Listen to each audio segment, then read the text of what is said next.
आप देख रहे हैं रियल एक्सप्रेस। इस टाइम हम बैठे हुए हैं दानिश जहान के घर पर और बात करेंगे उनके भाई और उनकी मम्मी से। एक ऐसा लड़का जो इतनी कम एज में पूरे वर्ल्ड में जिसकी 1 मिलियन फॉलोअर्स हो और उसकी डेथ हो जाने पर पूरा social media, world social media जो है दुख में है। बात करते हैं उनकी मम्मी से कि क्या हुआ ऐसा, क्या हुआ था ऐसा जो आपको खबर मिली, कभी एक्सीडेंट हुआ और ऐसी कब खबर आपको मिली, किस तरीके से एक्सीडेंट हुआ? मुझे तो मतलब मैंने ऐसी उसकी खैरियत लेने के लिए फ़ोन किया। मतलब मुझे अक्सर आदत थी कि दानिश को रात को मतलब सोए तक फ़ोन करने की। मतलब दानिश मतलब घर पे आया, मुझे मालूम पड़ा कि मतलब शादी में ओली में भी किसके अपने दोस्त के आया था। हम लोग के पड़ोस में एक उसकी शादी थी तो उनके ओली में भी आया हुआ था। तो बच्चे हमारे बताया चाली के कि दानिश ओली में आया। तो मैंने हाँ, तो मैं दानिश को ही पूछने के लिए कि बेटा तो घर पहुँचा क्या। मतलब हमेशा मैं अक्सर उसको मतलब कहीं भी रहेगा तो मैं फ़ोन करके उसको पूछने के बाद ही मैं सोती हूँ। तब वो सामने से फ़ोन उठाया गया। वो आप लोगों के साथ यहाँ पर नहीं रहते थे? नहीं, तो वो जैसे मैं उधर भी रहती थी, इधर भी रहती थी, दोनों जगह मिला के रहते थे। आप उनके बड़े भाई हैं, आप कहाँ पर रहते थे? मैं सऊदी अरेबिया में रहता हूँ, सऊदी में। आप क्या करते हैं? मैं कैश ऑपरेशन सुपरवाइजर। आप वहीं पर थे जब ये हुआ? मैं वहीं पे था। आप कब आए यहाँ पर? मैं जिस जब पता चला उसके बाद आया यहाँ पे। अभी ऐसा मालूम हुआ है कि जो एक्सीडेंट हुआ इसमें कहीं ना कहीं आपके एडवोकेट ने आज जो कि मानखुर्द पुलिस ने जो है उसमें एक FIR लॉन्च किया है। उस FIR के बारे में आप क्या कहेंगे? क्योंकि उधर पे जो पत्थर आया, गाड़ी का एक्सीडेंट हुआ और उसमें कितने लोग थे उस टाइम पर गाड़ी के अंदर, हॉस्पिटल ले जाने में हुआ, क्या हुआ, किस तरीके से आपको जानकारी किस तरीके से मिली? उसके बारे में कोई जानकारी अभी तक मिली नहीं है। इसके केस के रिलेटेड या FIR के रिलेटेड या वकील के रिलेटेड ऐसी कोई भी जानकारी अभी तक नहीं मिली। आपके एडवोकेट ने कोई एक पिटीशन डाला हुआ है जिसमें उसमें ये बताया गया है कि उसके ऊपर एक FIR लॉन्च की गई है। तो इस तरीके की तो FIR ऑलरेडी अगर एक डेथ हो जाती है, इस तरीके से कोई FIR लॉन्च नहीं होती है और इस तरीके से यूँ तो आपके वकील ने डाला हुआ है। तो इस पर आप क्या कहेंगे? वो पुलिस प्रशासन जिम्मेदार है, PWD जिम्मेदार। पुलिस ने जो चीज़ किया कहीं ना कहीं कुछ ना कुछ पुलिस को ऐसा लगा होगा या किसी वजह से, या वो आप हाई कोर्ट, सुप्रीम कोर्ट जाके या आप मतलब सेशन कोर्ट जाके आप उस चीज़ को चैलेंज कर सकते हो। लेकिन जो अभी ये पुलिस ने किया उस पर आप क्या कहना चाहोगे? क्या कहेंगे?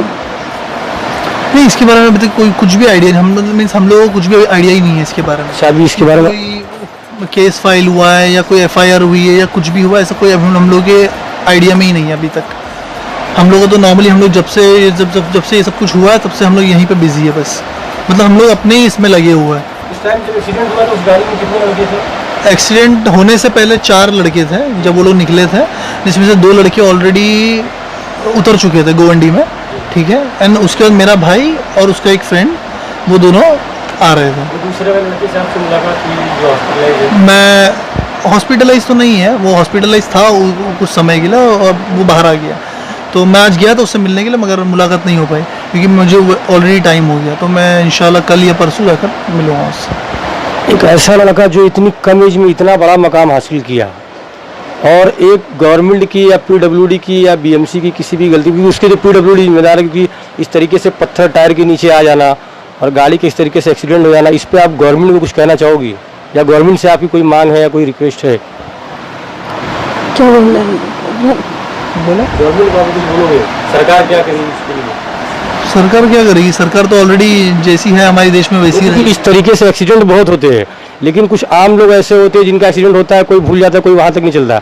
लेकिन एक ऐसे लड़के का एक्सीडेंट होना जिसका पूरे सोशल मीडिया पे अगर आप देखेंगे 1 मिलियन जिसकी फॉलोइंग हो और सोशल मीडिया पे आज की डेट में अगर किसी का फोटो दिख रहा है तो सिर्फ उस लड़के का दिख रहा है। इसकी वजह इस तरीके से अगर ऐसे लड़कों का एक्सीडेंट होगा, सरकार कहीं ना कहीं कोताही, PWD डिपार्टमेंट अपनी कोताही बरतता है।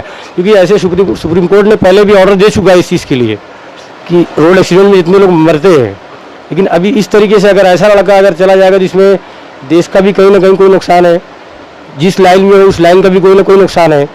और अभी PWD डिपार्टमेंट को कुछ कहना चाहेंगे कि इस तरीके से नेक्स्ट टाइम किसी के साथ ऐसा ना हो?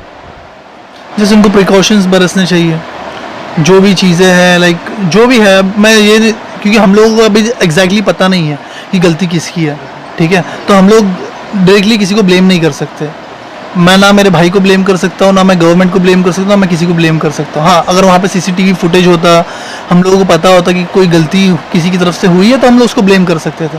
मगर बस अंधेरे में मैं किसी को ब्लेम नहीं करना चाहता। जितने लोग उनको चाहते हैं, आप उनके चाहने वाले को कुछ मैसेज देना चाहते हैं? उनके चाहने वालों को सिर्फ यही मैसेज देना चाहूँगा कि उसके लिए दुआ करो। अगर भूल चूक से उसने किसी को दुखाया होगा, या किसी जो भी उसके फ्रेंड्स हो, या चाहने वाले हो या नहीं चाहने वाले हो, अगर उसने किसी से कुछ भी गलत किया होगा, या गलत बोला होगा, या गलत कहा होगा, तो प्लीज़ उसको माफ़ कर देना। मगर वो जैसे लोग सोचते हैं वो वैसा बंदा नहीं था, ठीक है। आप एक माँ है, एक बेटे का दर्द एक माँ को ही मालूम हो सकता है। आप उनके चाहने वालों को अपनी तरफ से कुछ मैसेज देंगी? मैं यही मैसेज दूंगी कि अगर मेरे बच्चों को जितना आप लोग चाहते थे, बहुत बहुत शुक्रिया आप लोग का, और बस इतना ही करना कि अगर मेरे बच्चे से कोई गलती हो गई तो माफ़ कर देना। और मेरे जैसे मैं उसके लिए दुआ करती हूँ, और आप लोग वाकई उसको इतना चाहते थे, तो उसके लिए दुआ कसरत से दुआ करना मेरे साथ में। मुझे आप लोग की जैसे आप लोग मेरे बेटे को ये करते थे, वैसे मेरा भी सपोर्ट करो, दुआ करो कि मेरा बेटा जन्नती फिरदौस में जाए। आप देख रहे थे रियल एक्सप्रेस, देखने के लिए बहुत बहुत धन्यवाद। बात कर रहे थे हम दानिश जैन की माँ से। Thank you so much.